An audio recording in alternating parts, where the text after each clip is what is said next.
అందరికీ నమస్కారం. నేను మీ గోపాల్ అయ్యంగార్. 16వ తారీఖు ఫిబ్రవరి 2025 నుంచి 22వ తారీఖు ఫిబ్రవరి 2025 వరకు మేషరాశి నుంచి మీనరాశి వరకు వార ఫలాలు ఎలా ఉందో ఈ వారం తెలుసుకుందాం. ఈ వారం ప్రత్యేకంగా మనం చాలా దగ్గరలో శివరాత్రి జరగబోతుంది. ఆ తర్వాత వెంటనే వచ్చే నెల 30వ తారీఖు అంటే మార్చి 30 నాడు మనం కొత్త సంవత్సరంలోకి, తెలుగు సంవత్సరంలోకి ఉగాది పండుగ వస్తుంది. మరి అప్పటికి పంచాంగాలు కొత్తగా వస్తాయి. మరి ఎన్నో మార్పులు చేర్పులన్నీ ప్రతి రాశి వాళ్లకు ఉన్నాయి. చాలా ఇంట్రెస్టింగ్గా ఉంటుంది. మీరందరూ కూడా శ్రద్ధగా వినండి. అలాగే మీకున్న ఏ సందేహం ఉన్నా నా నెంబర్కి ఫోన్ చేసి మాట్లాడండి. ఈ వారంలో కానీ గ్రహాల పరిస్థితి చూసుకుంటే రవి, బుధ, శని కుంభరాశిలో, రాహు, శుక్రులు మీనరాశిలో, గురువు వృషభ రాశిలో, కుజుడు మిథున రాశిలో, కేతు వచ్చేసి మనకి కన్యా రాశిలో సంచరిస్తున్నారు. ఈ సంవత్సరంలో 4 గ్రహాలు మనకు చాలా పెద్ద ప్రభావాలు చూపిస్తాయండి. ఎప్పుడైనా సరే ఆ గ్రహాలు కూడా మనకి 30వ తారీఖు శని అంటే చాలా దగ్గర అన్నమాట. మార్చి 30 శని మార్పు అంటే 2.5 సంవత్సరాలు ఒక్కొక్క ఇంట్లో ఉంటాడు శని. మరి దాని మార్పు వల్ల లాంగ్ జర్నీ అన్నమాట. దాదాపు 2.5 సంవత్సరాలు అంటే 30 నెలలు ఒక రాశి వాళ్ళని శని ఎలా పరిపాలిస్తాడనేది కూడా చాలా ఇంపార్టెంట్. ఇకపోతే రాహు కేతువులు కూడా చాలా తొందరగా వాళ్ళ స్థానాలు కుంభరాశి నుంచి కుంభరాశిలోకి రాహు వస్తున్నాడు, సింహరాశిలోకి కేతు వస్తున్నాడు. గురువు వచ్చేసి 15వ తారీఖు సరస్వతి నది పుష్కరాలు అన్నమాట. ఆయన మిథున రాశిలోకి రాబోతున్నారు 15 మే. ఇవన్నీ ఎందుకు చెప్తున్నానంటే వీటి ఎఫెక్ట్ మనకు చాలా దగ్గరలో ఉన్నాయన్నమాట. సో దీన్ని కూడా మనం లెక్కలోకి తీసుకొని మనం గోచారం చెప్పాల్సి ఉంటుంది.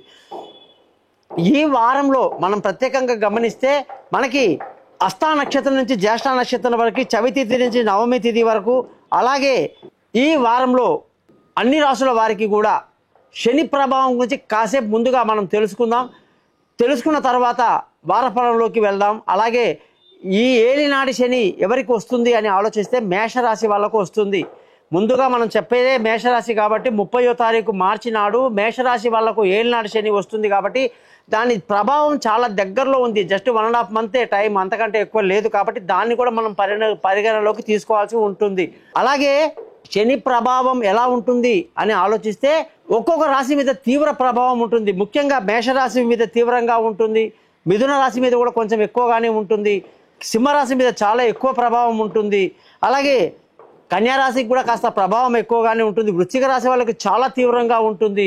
ఇలాగా ఆ రాశి ప్రభావాలు ఉన్నటువంటి శని యొక్క ప్రభావం ఉన్న వాళ్ళ గురించి కూడా మనం చాలా శ్రద్ధగా తెలుసుకోవాలి. ఏ సమస్య ఉన్నా సరే దానికి మనము పరిహారాలు ఉంటాయి.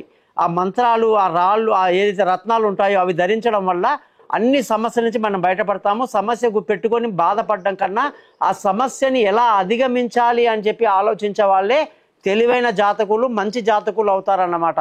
కాబట్టి మీరు ఏ అస్ట్రాలజర్ కానీ ఏ ఛానల్లో ఎవరిని గమనించి చూసినా కూడా ఎవరైనా చాలా నెగిటివ్గా చెప్పినా కూడా దాన్ని చాలా పాజిటివ్గా తీసుకొని ప్రికాషన్ కింద తీసుకొని, ఓహో మనకి ఇలాంటి టైం వస్తుంది కాబట్టి మనం ఇలాంటి పరిహారాలు చేసుకుంటే మంచిది అని చెప్పి జనరల్గా పరిహారాలు చేసుకుంటూ వెళ్ళిపోవాలి. ఈ మధ్య ఒక అమ్మాయి ఫోన్ చేసి, మేషరాశి అండి, నాది భరణి నక్షత్రం, నాకు చాలా భయంగా ఉంది, ఏళ్ళు నడిచిన నన్ను ఏదో చేసేస్తుంది అని చాలా కంగారు పడింది. అన్న అలాంటిది ఏమి ఉండదమ్మా, దేనికైనా సరే పరిహారం చేసుకుంటే సరిగ్గా ఉంటుంది, టెన్షన్ ఏం లేదని చెప్పాను.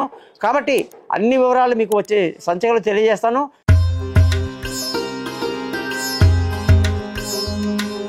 సింహరాశి వాళ్ళందరికీ కూడా 16వ తారీఖు ఫిబ్రవరి నుంచి 22వ తారీఖు ఫిబ్రవరి 2025 వరకు వారఫలం ఎలా ఉందో చూద్దాం. ఈ వారంలో సింహరాశి వాళ్ళకి గమనిస్తే కేవలం 45 రోజుల్లో శని మార్పు చాలా పెద్ద ఎఫెక్ట్ కనిపిస్తూ ఉంది. సప్తమంలో ఉన్న శని ఇప్పుడు అష్టమంలోకి వెళ్తున్నాడు. శని ఎప్పుడు కూడా సింహరాశికి పరమశత్రువు. ఆయన ఎడ్డమంటే తెడ్డమంటాడు, ఆయన తూర్పండి ఆయన పడమర అంటాడు, ఆయన తెల్లగా ఉంటే ఆయన నల్లగా ఉంటాడు, మళ్ళీ ఛాయాగ్రహం అంటాడు. అది ఛాయ, సూర్యుడికి ఛాయ అనమాట, కొడుకు అన్నమాట. ఛాయా మార్తాండ సంభూతం, ఛాయ యొక్క కొడుకు అన్నమాట. మరి ఛాయ అంటే ఏంటి? నీడ అంటే ఏంటి? మనం సూర్యుని ఎదురుగా నిలబడి దండం పెడితే వెనకాల వచ్చే నీడ ఏమిటో శని అనమాట. ముందు చూపించేది సూర్యుడు, మన వెనకాల ఉండేది నీడ శని అనమాట. అట్లా నల్లగా ఉండే శని ఎవరో కాదు, మన నీడ అనమాట. మన లోపలే ఉంటాడు, మనల్ని గమనిస్తూ ఉంటాడు. అందుకే శని కర్మ ఫల దాత అని పిలుస్తారు. ఈ శని ఇప్పుడు సింహరాశి వాళ్లకు అష్టమంలోకి వెళ్ళే ప్రభావాన్ని చాలా ఫాస్ట్గా చూపించాడు. ఇక కొన్ని రోజుల్లోనే 2.5 సంవత్సరాలు అష్టమంలో ఉండబోతున్నాడు. కాబట్టి ప్రతి సింహరాశి వాళ్ళు కూడా తమ జాతకాలు చూపించుకోవటం, తగిన పరిహారాలు చేసుకోవటం, మిగతా గ్రహాలు ఎలా ఉన్నాయి, దశ ఎలా ఉంది, జాతకం ఎలా ఉందో తెలుసుకోవాల్సిన పరిస్థితి టైం వచ్చింది. కాబట్టి దయచేసి మీరందరూ కూడా నన్ను కాంటాక్ట్ చేయండి, తగిన పరిహారాలు పొందండి. ముఖ్యంగా ఈ వారంలో శని ఈ యొక్క సింహరాశి వాళ్ళందరికీ కూడా విందులు వినోదాల్లో పాల్గొంటారు, సంతోషంగా ఆనందంగా గడుపుతారు, మానసిక ఉల్లాసాన్ని కలిగి ఉంటారు, అందరికీ మంచి సహాయకారంగా ఉంటారు, శుభ వార్తలు వింటారు. బాగుంది. ధన ఆదాయంగాని చూసుకుంటే మంచి ధన ఆదాయం కలిగి ఉంటారు, సంతోషమైనటువంటి గృహంలో ఆనందాన్ని కలిగి ఉంటారు, పిల్లల చదువులో డెవలప్మెంట్ కనిపిస్తూ ఉంది, బంధువుల స్నేహితుల సహాయ సహకారాలు పెద్దగా లభించదు, విలువైన వస్తువులు, భూములు, ఇల్లు, వాహనాలు కొనడానికి ఎంతో అనుకూలంగా లాభదాయకంగా ఉంది. ఏ లావాదేవీ జరిగినా ఈ వ్యాపారాల్లో బాగా కలిసి వస్తుందని కూడా గమనించాలి. భార్యాభర్తల మధ్య చక్కటి పొంతన కలిగి సంతోషంగా ఆనందంగా ఉండడమే కాదు, పెళ్లి కాని వాళ్ళకు పెళ్లి కుదురుతుంది, దూరంగా ఉన్న వాళ్ళు కలుసుకోవాలి.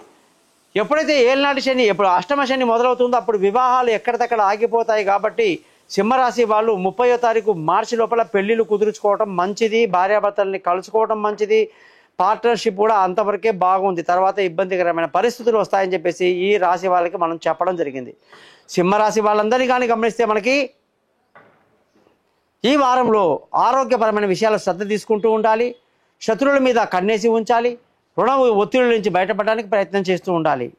అలాగే అదృష్టంగానే చూసుకుంటే చాలా బాగుంది, తండ్రులు పెద్దలు వాళ్ళందరి యొక్క సహాయ సహకారాలు బాగున్నాయి, ఆస్తులు ఏమైనా రావాల్సిన టైంకి వస్తుంది, సంతోషంగా ఆనందంగా గడుపుతారు, ధర్మ మార్గాన్ని ఆశిస్తారు, మంచి గురువుని ఆశ్రయించండి, గురువు యొక్క సలహాలు తీసుకోండి, వాళ్ళ దగ్గర నుంచి మంత్రోపదేశాన్ని పొందండి, మీ జీవితాలు సంతోషంగా పెట్టుకోండి. పిల్లల యొక్క చదువులు, విదేశీయానాలు, దూర ప్రయాణాలు ఎంతో అనుకూలంగా ఉన్నాయి. అనుకున్న సమయంలో అనుకున్న కాలేజీలో సీటు రావడం మీకు ఎంతో ఆనందాన్ని కలిగిస్తుంది. తెలివైన నిర్ణయాలు తీసుకుంటూ ఈ వారం అంతా చాలా సంతోషంగా గడుపుతారు. ఈ వారంలో మనకి ఉద్యోగం పరంగా చూసుకుంటే అనేక ఒడిదుడుకులు, చిన్న చిన్న విషయాలు కాస్త పెద్దవి అయిపోవటం, ఈ చిన్నదేలే ఏముంది మళ్ళీ సర్దుకుందాం అంటే ఈ లోపల బాస్ వచ్చి దాన్ని సీరియస్ తీసుకోవటం, ఆయన సీరియస్ తీసుకొని ఇంకా పెద్దవాళ్ళకి చెప్పడం, మీటింగ్లో అందరికీ కొలీగ్స్కి మన గురించి తక్కువ చేసి మాట్లాడడం, ఎంతో స్ట్రైట్ ఫార్వర్డ్గా ఉండే మనం మంచి లీడర్షిప్ క్వాలిటీ ఉన్నటువంటి సింహరాశి వాళ్ళు చిన్న చిన్న మాటలు హర్ట్ అవుతారు, ఇబ్బంది పడతారు. కాబట్టి ఉద్యోగంలో జాగ్రత్తగా ఉండాలి. వ్యాపార పరంగా చూసుకుంటే చాలా మంచి లాభాలు అన్నీ అద్భుతంగా ఉన్నాయి, వ్యాపారంలో మంచి లాభాలతో ముందుకెళ్తారు, ఖర్చులు అధికంగా ఉంటాయి. సింహరాశి వాళ్ళు మాణిక్యం ధరించడం అనేది మామూలు విషయమే, కాకపోతే వాళ్ళు ఏ మంత్రం చదవాలి, ఎలా చదవాలి, ఏ రోజు చేయాలి అనేది అన్నీ కూడా నన్ను కాంటాక్ట్ చేయండి, చెప్తాను. ముఖ్యంగా ఈ ఛానల్ని సబ్స్క్రైబ్ చేయడం మర్చిపోకండి. మీ గోపాల్ అయ్యంగార్. నమస్కారం.